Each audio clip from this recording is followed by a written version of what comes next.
countrymen, for this talk with you, I propose to divide my discussion. The first is I must read the report of the interagency. Kailangan malaman ninyo na ang lahat na ito ay galing ho sa task force na binuo para lang ito sa COVID. But there are things which are not included here or needs to be expounded more thoroughly. Then I will discuss it in the second stage of my talk by just answering the questions that have come to me officially, mga sumbong ng tao through text, and there are about 1,000 really. But we, endeavor to read it so that malaman ng tao kung ano ang nangyayari sa sitwasyon natin ngayon. So, basahin ko yung report ng Interagency Task Force for COVID. I'd like to read it slowly so that everybody is put on notice. There is no room for misinterpretation or maybe a double or what you would call, let me look for the word, I forget, but I'm sure it will come back to me. So first, let me read it. Sabi ko para clear lahat. Galing ito sa task force whose actions would govern the behavior of government, pati ako. Ako tiga, the president, so it goes to me, then it goes down to the critical persons involved here. And it is Secretary of Defense Lorenzana and Secretary Anyo of the DILG. Then also critical as the mga manager sa ating economy, pati yung nag-i-implement sa actual distribution. Binigay ko kay General Bautista. Retired na yan sila lahat, all civilians. But I have to have the critical mind of a military sa itong pera. Pag marami yan, pati ako kaya ko yung intindihin about the economy. But yung implementasyon at pagpaunawa kung paano ito gawin, I have faith in these three guys, and I would like them to proceed in a manner that they were trained to act and think, and that is a military trained mind. Our resources through the Bayanihan Heal as One Law has been mobilized, implemented.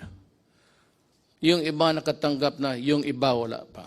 So, as I go along, try to understand what I'm saying.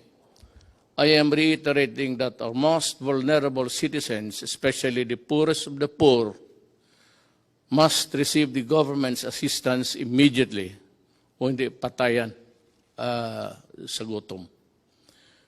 Alam ko na we cannot just focus or zero in itong the poorest of the poor. It's actually it has bloomed into something ginagamit sa politika, mga politiko na will go for the poorest of the poor.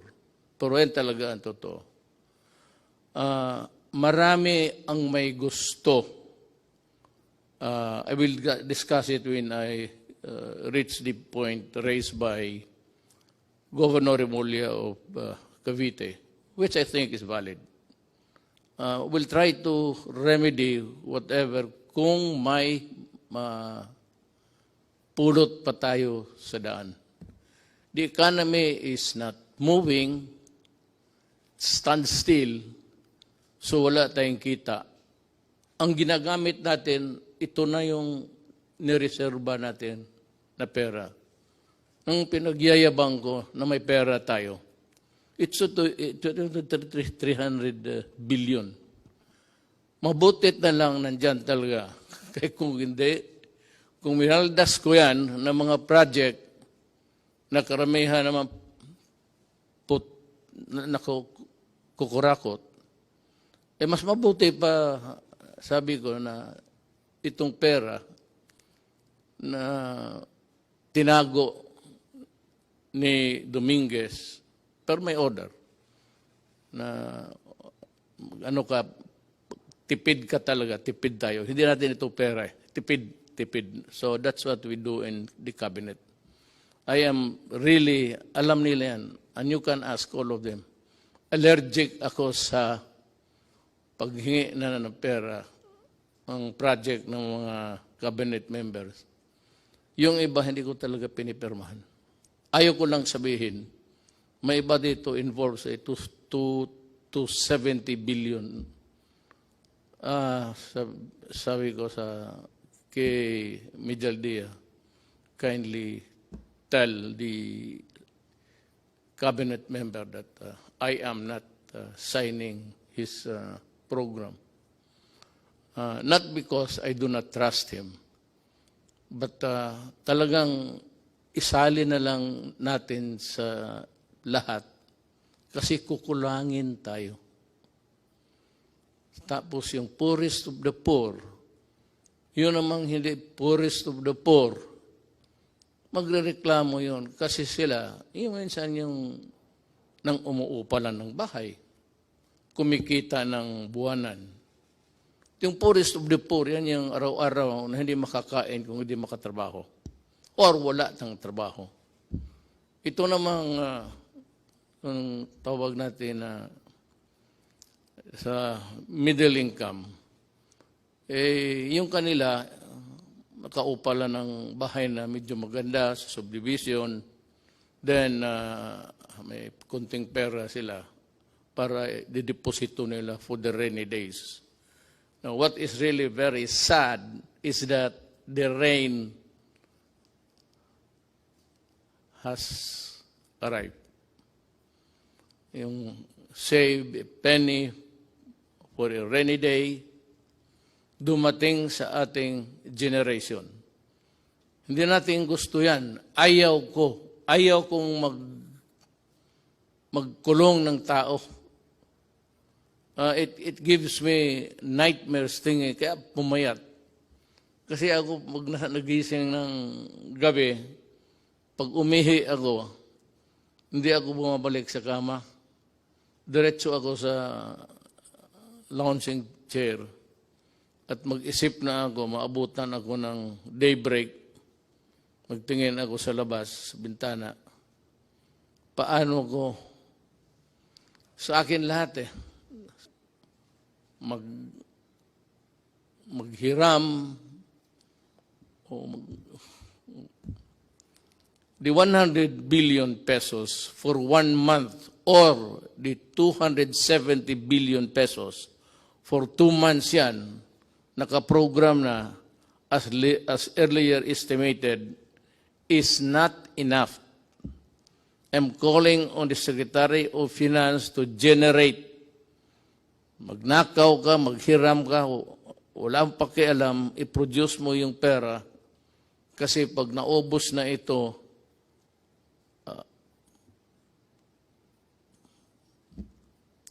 hindi ko malaman. Itong COVID na ito talaga yung tunay na at the start sinabi ko sa inyo. Bantay kayo dito, bantay tayo. Talagang yayarain na itong COVID na to. It might not really cripple a country, but it will, of course, cause a sadness and fear kung paano tayo makaraos dito. We are exploring options to adjust our budget. Yung budget na yung earlier na budget, wala pa yung COVID. Sinabi ko, bawasan na lang yung iba or totally ilaglag mo na lang yung project na yan, iligay mo dito kasi ang unahin natin, ang tao, ang tiyan. Kasi pag wala nang kinakain, a human being can be violent. Especially makita niya yung mga anak niya wala nang kain, nag-iiyak siya, maghingi ng gobyerno, tapos wala na akong maibigay at maubos yung bigas natin. Parang hindi lang ako, lahat sa buong mundo. Kami yung in charge sa gobyerno. Yun ang problema namin. Problema ko, problema ni Trump, problema ng lahat. Kasi yung economy nila, pareho man tayo lahat. Walang kita. Puro gastos na lang. Wala nang kumikita araw-araw na magbayad ng buwis, magbayad kung ano-ano. That is income for how it would impact on our GDP.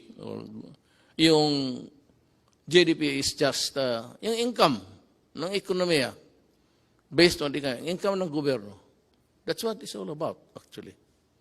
So, ang gobyerno kasi cannot print so much money. Hanggang ano lang ang value ng ating economy that is equal to your value, how much money you can print, how many trillion or billions are you allowed. Yan ang economy mo. Hindi mo sabihin na, mas malaki yung iyo kasi mas malaki yung sa Amerika.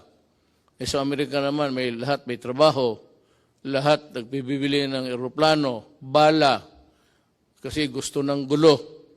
Ang gulo para kumikita. Well, okay, if you look at it that way, well, they want wars to continue so that they will earn, so that yung bala nila, baril nila, yung mga kanyo nila, mga eroplano nila, bumibili tayo para, kagaya nitong atin ngayon, patayin yung Pilipino kasi nagre-rebelde. Nagkikidnap, tapos binababoy yung tao, pinuputulan yung ulo, pati mga sundalo ko. Ganon. So that is how it is. Everybody wants war, trouble, because kung wala ng gera, ang kita nitong mga to, these countries, producing the armaments and the lethal things in a inventory sa bodega. Ganon yan. Isipin mo na lang kung wala ng gulo. Sino magbili ng bala? Sino magbili ng baril? Yan ang isi-share ko, yung nalaman ko lang. The little knowledge that I have. I'm sharing it with you. I may need more minutes or hours to talk with you. But at least kung makinig kayo, you'd be able to understand even my paradigm, ang paningin ko sa buhay. At ang paningin ko kung saan ako tatagal. Saan ako pupwesto dito. Once again, I am asking the utmost cooperation of the public in these trying times. Let us see the needs of our poor brothers and sisters who are hit most by the pandemic.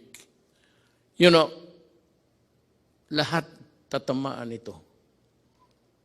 Kaya sa lahat ng bansa sa mundo, isang order lang, pasok kayo sa bahay, huwag kayong lumabas kung ayaw ninyong mahawa.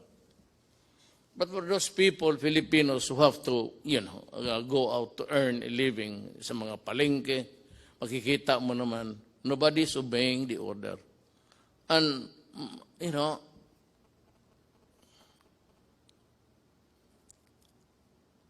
the devil and the deep blue sea ako eh.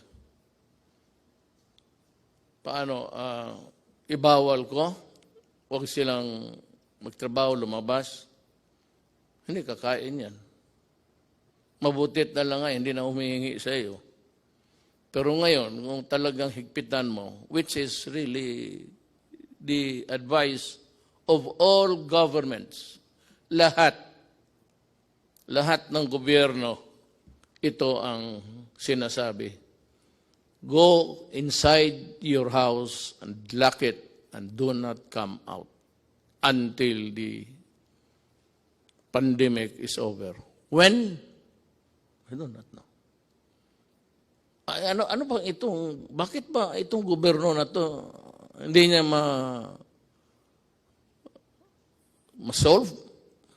Ikaw, Duterte, lahat naman ng bunganga mo, hindi matakot yung halos in order patay pati isda. Wala kang magawa nito, hindi mo matakot ang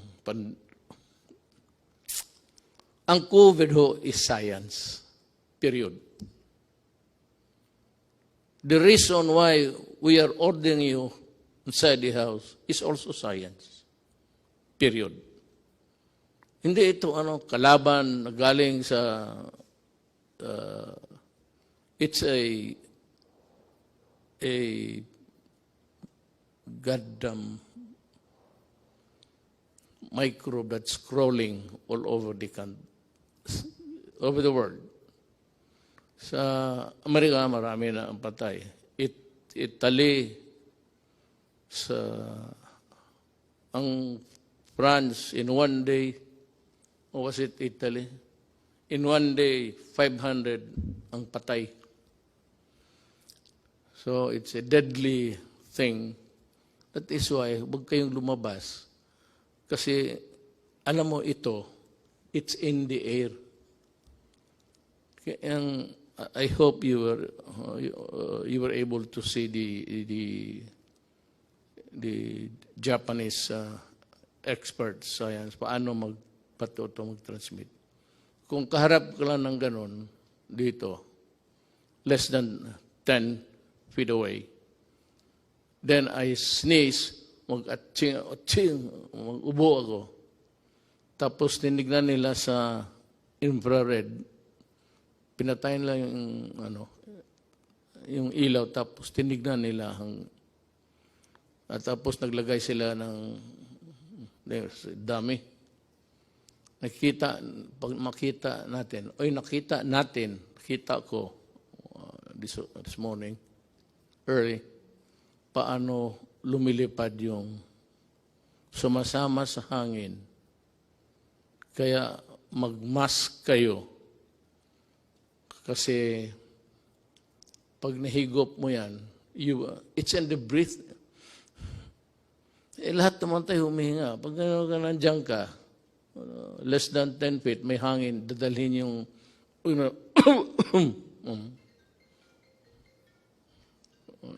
nagtawag na yung si microbe. Yan ang explanation ko. Bakit? Wala tayong panalo dito. Hindi ito. Kung mabaril lang ito, wala. Natapos na ito. Bigay ko lang sa isang kumpanya na sundalo. Dito, sa likod, maraming sundalo dyan. Hindi, tapos na sana ito. Pati sundalo nito. Kaya nakaawa ako sa mga sundalo at mga pulis. I hope that you understand. Kaya that was the reason why. Nagkatotoo ta prophetic. Dinubli ko yung sweldo nila. At maraming pumalag. Teachers and all, bakit inuna ko? Sabi ko, you know, yung mga pulis pati yung military, utusan yan ang buhay ng bayan. Pag may sunog ang pulis, pag may gulo ang military, pwede silang mamatay. Kaya nga ako, umiinit yung ulo ko.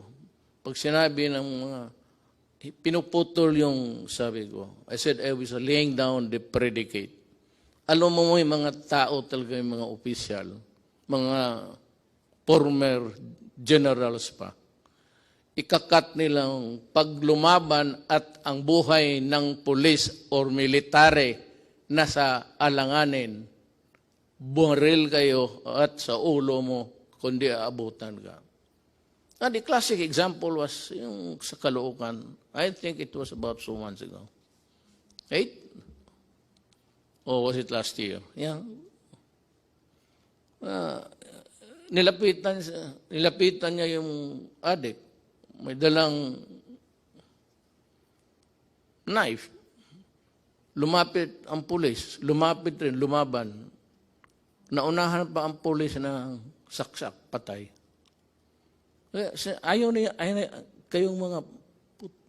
Ayaw ninyong maniwala na ang adik sira ang utak para mo tinapakan mo yung sarili mong utak at binalik mo sa ulo mo.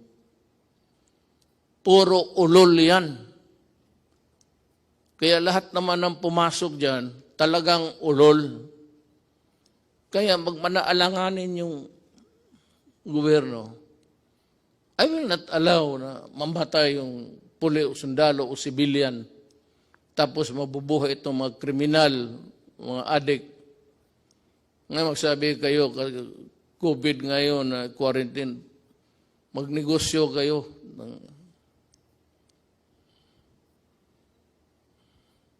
Wala nang malagyan eh. Nandiyan naman yung Manila Bay, tapon mo lang. Tataba pang isda dyan, totoo lang. At sasarap.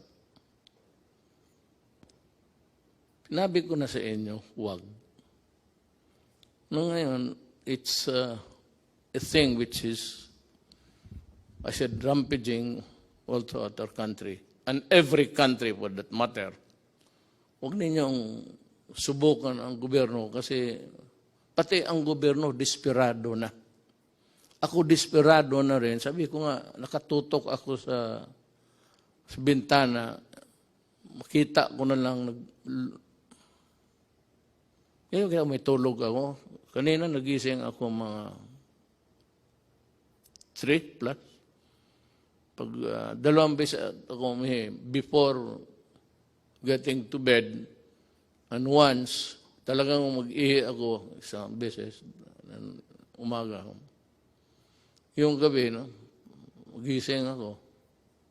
Nakatutok ako sa madilim na langit. Well, it's a private thing, but nagdadasal ako.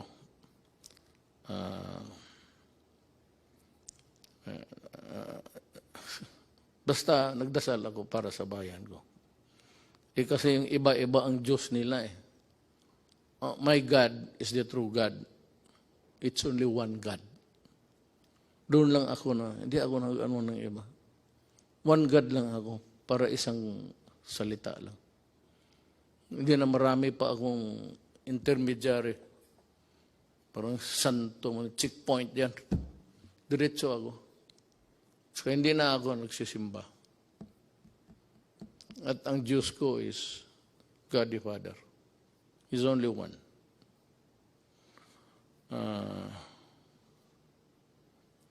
To my fellow, to my brothers and sisters, especially those who have more in life, baka makatulong kayo sa extent ng financial assistance.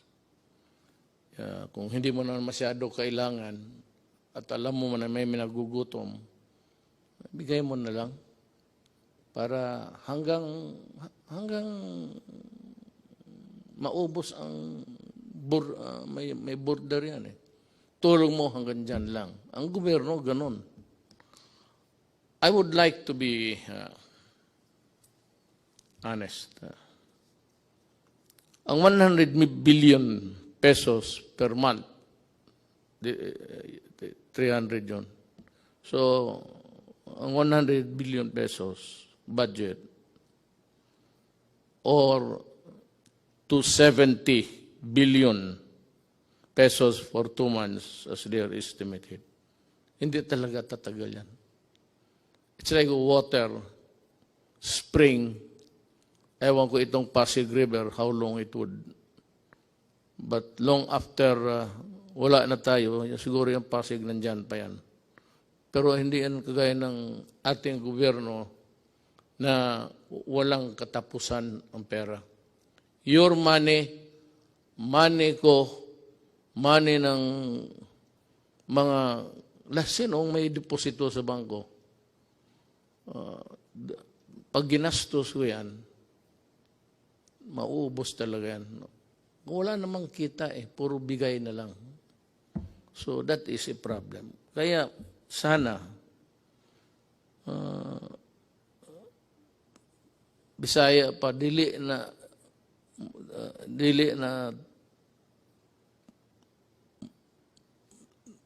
ang tubig mahubas po.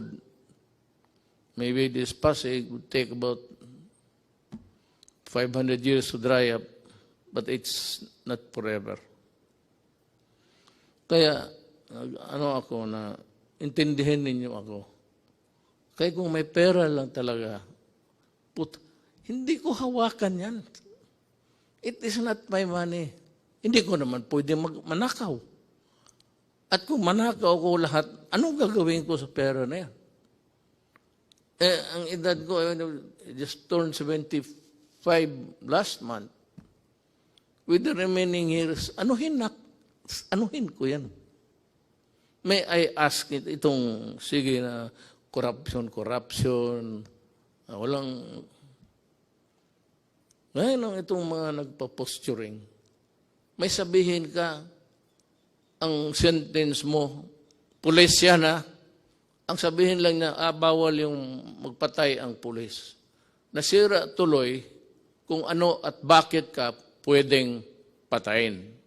At may bakit na hindi dapat pumatay ang gobyerno, o pulis o military. Nawawala tuloy sila kasi nagle-lecture, bawal yan. Alam mo, kayong mga opisyal na pulis, dumaan man kayo. Tignan natin yung record ninyo. One of these days. Sige nga. Magprangkahan tayo. Ilabas natin lahat.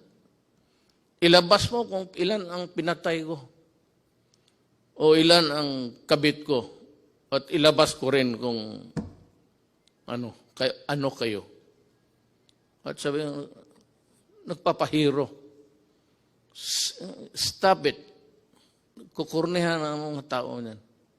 Na may mga salita kaagad kayo, balikta rin. Yung namang ngayon, hindi pwede yan, dalawa, kasi bawal sa konstitusyon. Hindi nila alam, binabasa ko, batas mismo. Under the Constitution. Yung mga style na gano'n. So what's new? What's new with more than what is new? Ito nakasalasay ang I hope I pronounce it correctly.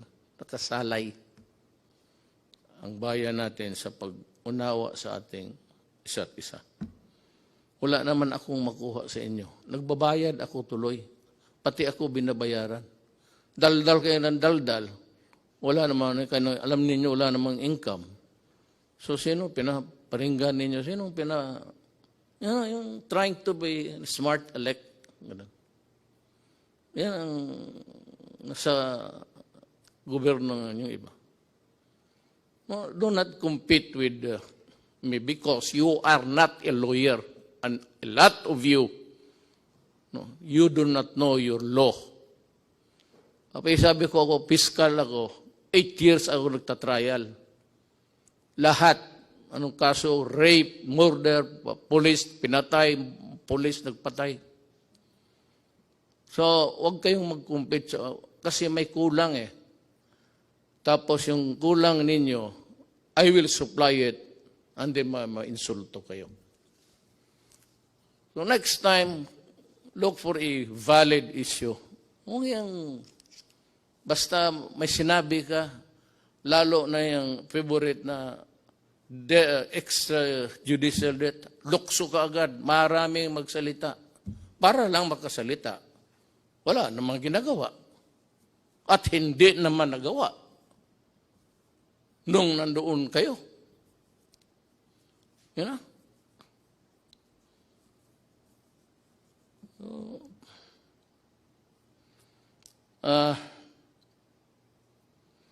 Let us take this problem one at a time.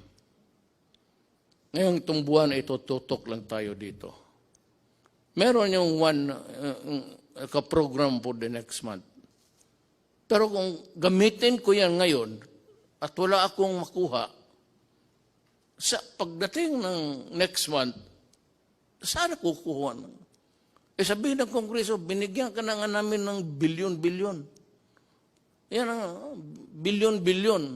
Ang ginastos ko naman, sabi ko, at yung mga tao na humahawak din, mga military ano yan. Military na nakita ko, mayor na may prinsipyo at so, buwan-buwan lang tayo, ha? We are also trying to perfect this. Kung gusto lang natin, pero ang buhay kasi ganun. Gusto ko bigyan yung poorest of the poor, which is the popular cliche o politician. Nandiyan kami sa inyo ka poorest of the poor. Patignan mo kung nandiyan na sa pwesto. Poorest of the poor. Kayong panahon nila, nakita naman ninyo. Anong ginawa? Anong ginawa nila? Nasa gobyerno, itong madadaldal, nasa gobyerno nakita mo. O nagsuporta ng gobyerno na yun. Tingnan mo. Ngayon tapos, marinig ka na ano dito, nagpapaiwan man na House Duterte, patayin si Duterte. Pato ito si, narinig, mabutit na lang nandyan si Attorney Pamatong. Sabi niya, dyan sa Facebook ba yan? He declared himself that I am the duly elected President of the Republic of the Philippines and I am ordering the military to arrest Duterte and to, sabi ko, tinanong ako ng staff dyan paglas, anong masabi mo sa sinabi ni Pamatong? Sabi ko, tama siya. Tama talaga siya. Sabi niya, siya lang ang he will solve the problem in 3 weeks. Sabi niya, ang military, kailangan arestuhin because nandito ako ready to solve the pandemic that has struck the entire planet Earth and he will solve the problem. Tama. Kung gano'n na siya, tama. I agree. Kung magpunta siya dito, mag-usap kami. Kung ang solusyon niya okay, then sabihin ko sa military na, Adre, tama si Amatong. Alis na ako.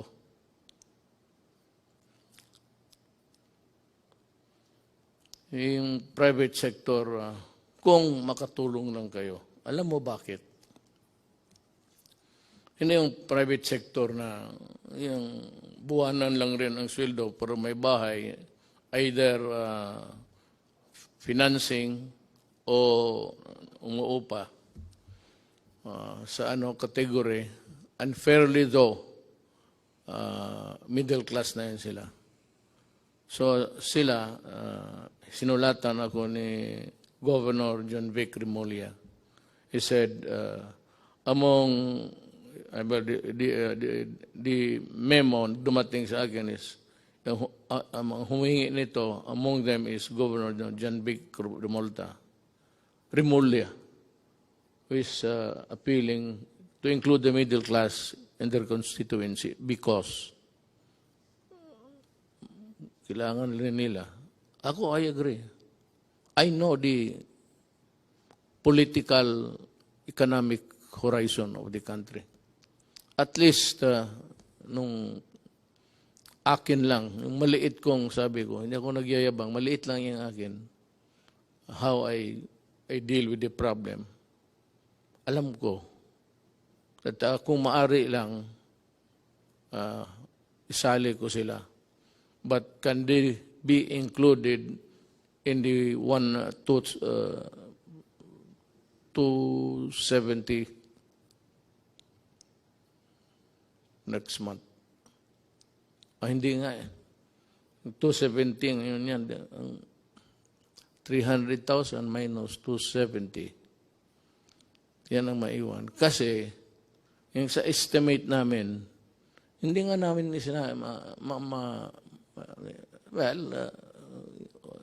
yung ilan ba dito talaga yung middle class na at yung middle class na floating lang, andun dyan lang.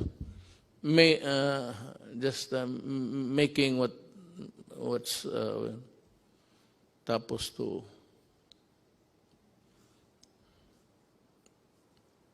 both ends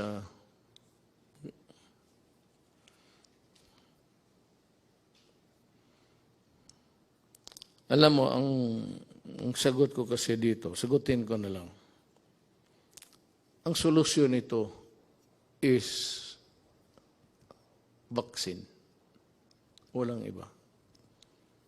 Unless and until the bright boys, the scientific minds can come up with a vaccine or a previous, sabi nila yung sa malaria.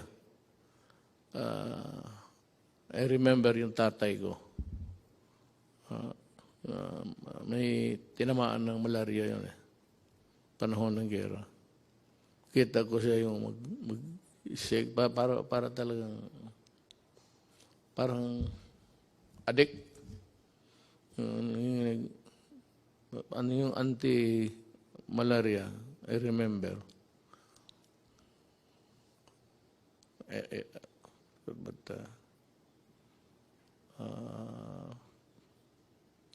mamaya sabihin ko. Alam mo, there are things, but I will like to, ayaw kong sabihin ko na hindi ko isali yung sa task force. Kasi sila yung mga doktor, sila yung mga economists, sila yung lahat ng tipon-tipon. Tapos experts ng anong field, infectious diseases or whatever. And they are better and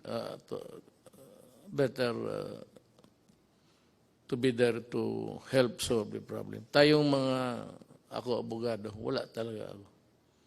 Wala akong maitulong except gaganuin ko lang kung ano ang mabuti sa bayan na huwag baliktad. Pero sabi nga dito, the resources is not infinite. Infinite is everlasting. It's finite. Finite is hanggang may border lang talaga. So sa buhay na ito, lahat talaga may border, pati ang buhay mo. O whatever it is, pera mo, Maraming mga mayaman dito noon, panahon estudyante pa kami. Ngayon, wala na. Because, ganun ang, ganun ang buhay. There's not enough money to go around. Ang gusto kong maintindihan ninyo, na itong problema natin, talagang problema ito.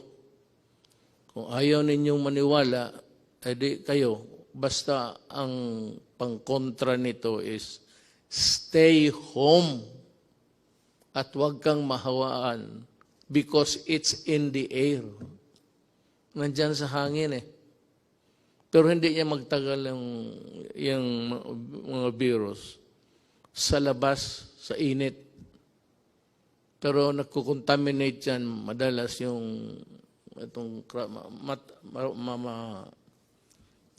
sana mapanood ninyo yung experiment ng ginawa ng mga Japanese doctor. At pinalabas doon sa Amerika.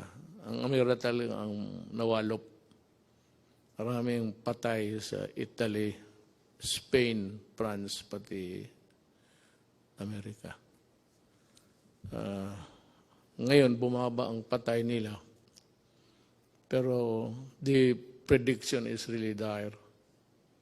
For as long as there is no vaccine or any medicine that these men of science can think of to put an end to it, we will suffer.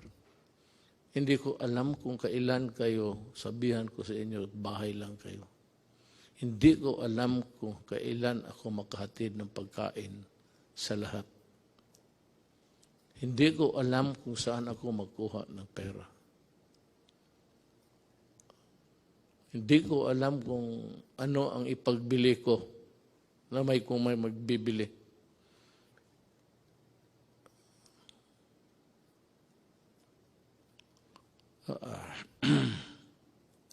So just stay alert.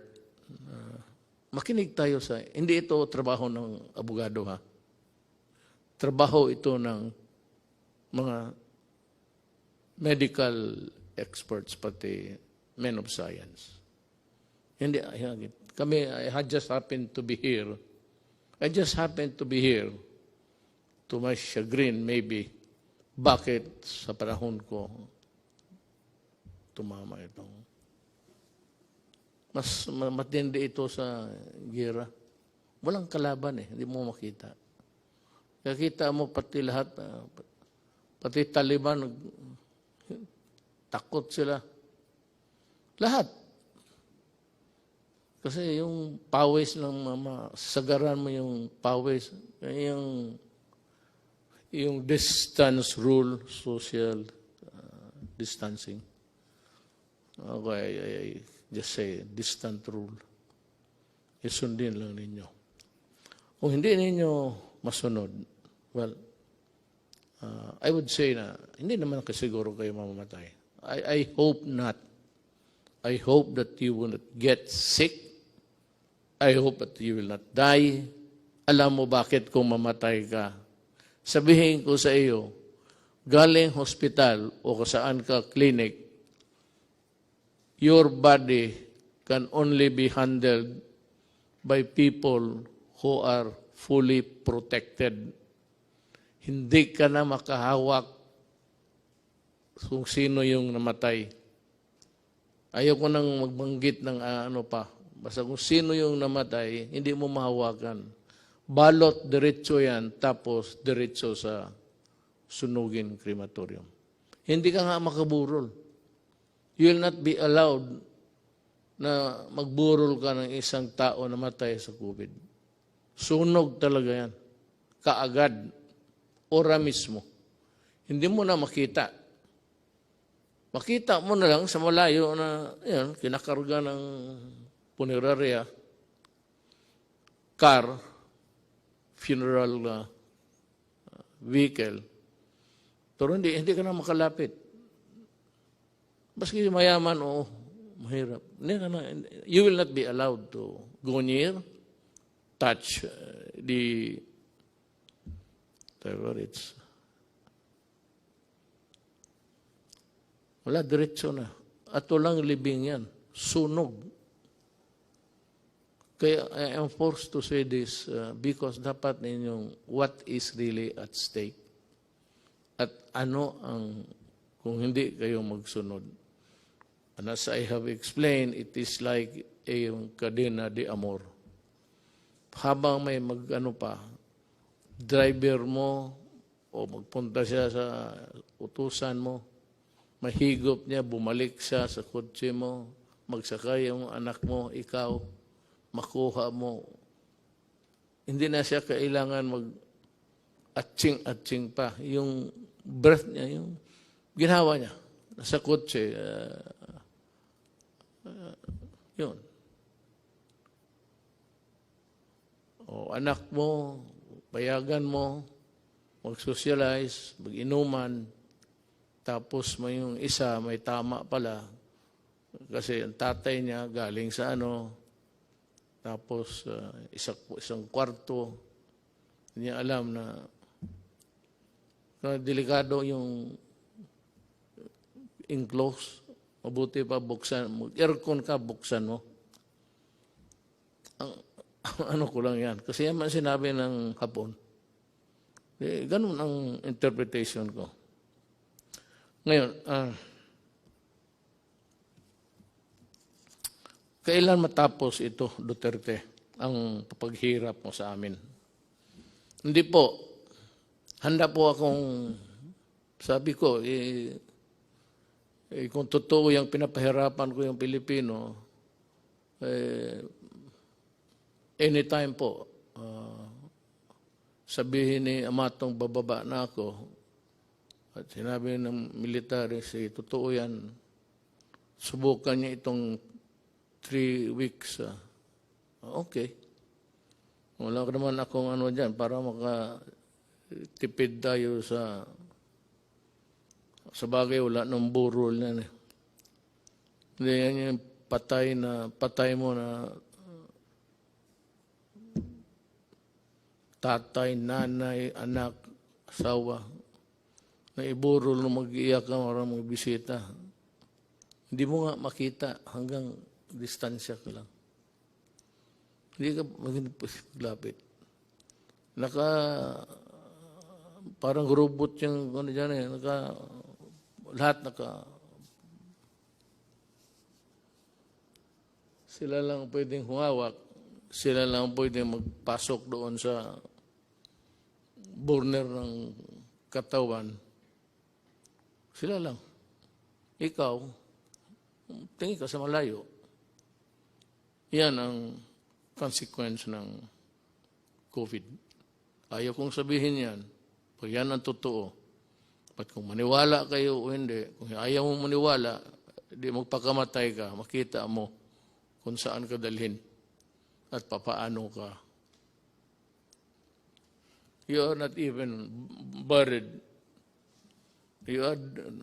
Because you are a dirty carcass, patay, you must be destroyed by burning. Dahil sa COVID, the one single sa atin, COVID. Lahat yan. Yung problema natin sa COVID. Anong solusyon? Huwag kang mahawa. Paano po? Huwag kang lumabas ng bahay. Paano ang kain namin? Maghanap ka ng paraan. Pero, mag-ano ka lang, basta may mask ka lang. Kaya sinasabi, ako hindi, yung mask na, hindi naman ako magsasalita dito na parang gangster. Paano ko sabihin sa inyo, ito mo itong to. Matapang daw raw, kaya niya yung COVID. Magipag-usap sa atin. Hindi, risgo ko na yan.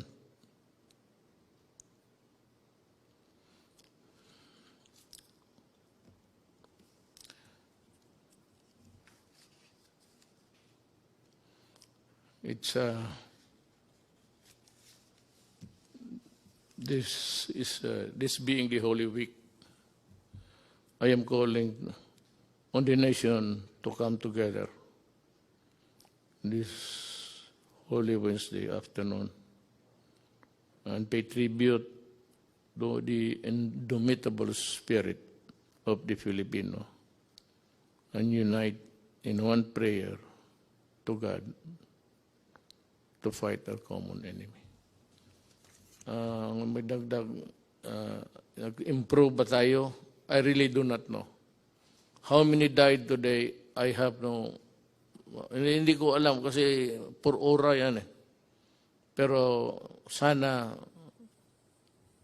well, ang ano lang nito, God is the only one who can really solve the problem for us.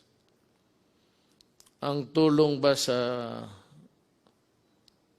inyo ay sapat, kayong poorest of the poor, at kayong well, I would say you have to consider us also as poor because yung deposito namin, yung aming pera, may border rin ito, ang bulsa.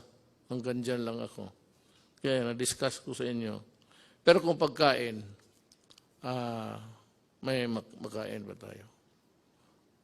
Bigas, I will try.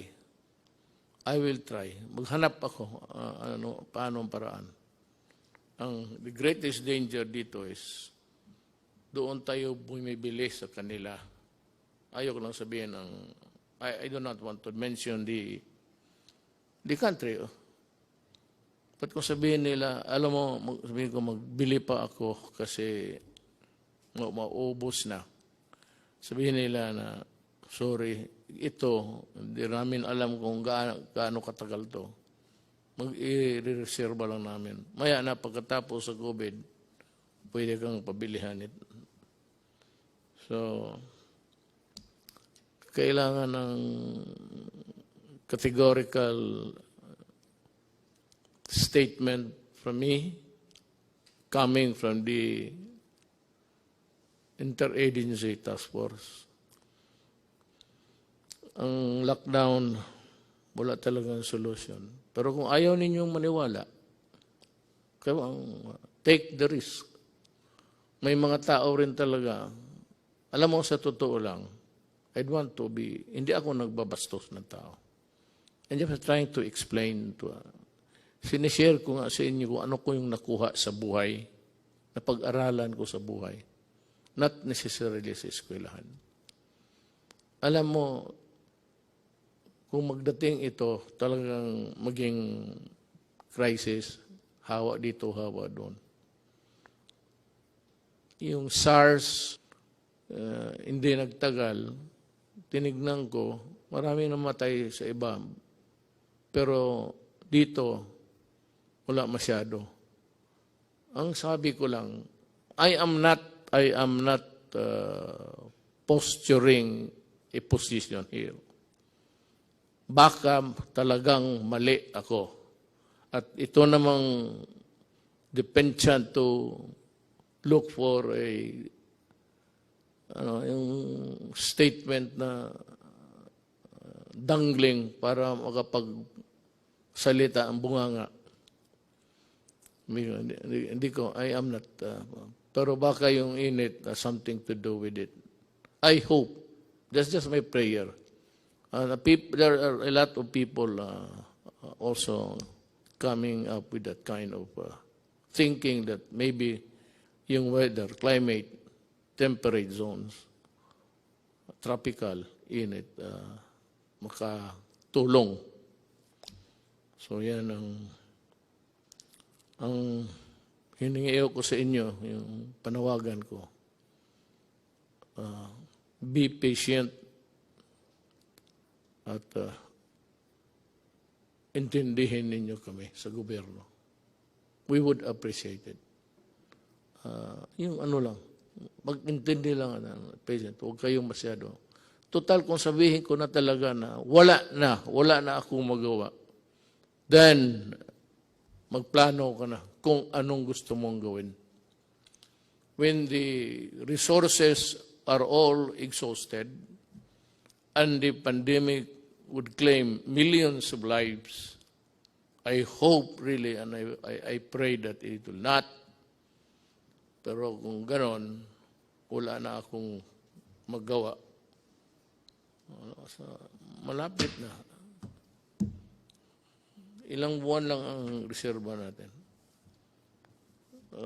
Ako handa akong ipagbili yung buong Dewey Boulevard sa gustong mag-reclaim. Bigyan niyo ako ng bigas. I-approve ko yung, kasi hindi ako pumayag na mag-reclaim because reclamation sa Manila Bay would trap is environmentally mag-collapse ang Manila. Tapos there will be I would say, may mga syudad na bago, mga apartments, mga high-rise. But then, the city of Manila, given its lack of yung water treatment o treatment sa waste o wala. So, pag ganun ang ginawa mo, patay ang Manila. So sabi ko, kung gusto ninyo, you just wait for 2 more years. Bahala na kayo. Ang susunod sa akin, He will decide for us. Or if I do not reach the finish line, then my successor will do it for you also. Ako, lumalabas ako, hindi naman ako pwedeng ang lahat ng tayo magtago, wala na.